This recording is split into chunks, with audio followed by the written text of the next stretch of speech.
Hey everybody, my name is Joseph Mayo, and I'm here at TPC Summerlin in Las Vegas, Nevada, where I'm the Director of Instruction.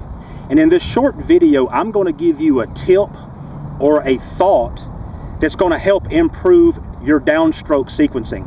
And I stumbled upon this about a year ago when I was coaching a client who was a former NBA player. He played in the league for many years and was just an amazing athlete, but he was having trouble getting his downstroke sequence correct. So this is what I did with him. I told him to imagine a backboard or a rim right here.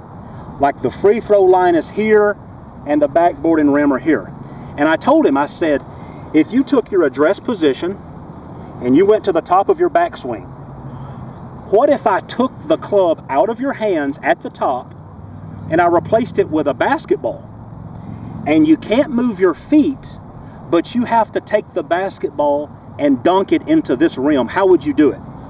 So from the top, now there's a basketball in my hands. How would I dunk the ball? Well, I'll tell you what I wouldn't do. I wouldn't slide and tilt back this way. If you did that, you couldn't jump very high.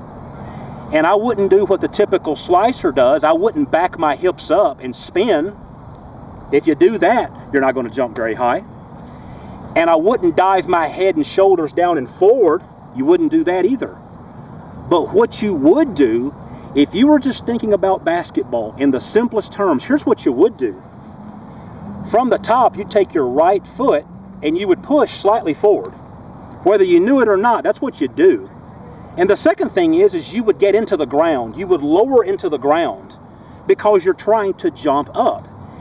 And if you're not even thinking about golf, if I told you just to shoot a layup, you would lower into the ground, you would bend your knees so you could jump. Well, in the golf swing, I want you to try to jump as well. So from the top, when you pushed forward, you would load your knees, you would load your quads into the ground, and then from here, you would jump and you would open up. You would jump and open up to the rim, and you would dunk the basketball. Now think about this. The hips have three basic motions in the downstroke. They have a linear component, they have a rotary component, and they have an upward thrusting component. This drill teaches all three of those motions without you having to consciously think about it. Here's the linear, here's the rotary opening up to the rim, and then when you jump, I want you to straighten your legs, I want you to extend from the ankles all the way up. See, that's the upward thrusting of the hips. When you leave the ground, you extend and you dunk the basketball. And I hate to use PGA Tour players as an example to try to prove a point, but in this case, I will do that. If you go back and you look at the people who hit the ball the highest and the farthest, Roy McIlroy, Tiger Woods, Bubba Watson, Jack Nicklaus in his heyday, Greg Norman, they did not stay down. They didn't keep their knees bent and stay down and pull the club down. They jumped up. And you watch Bubba.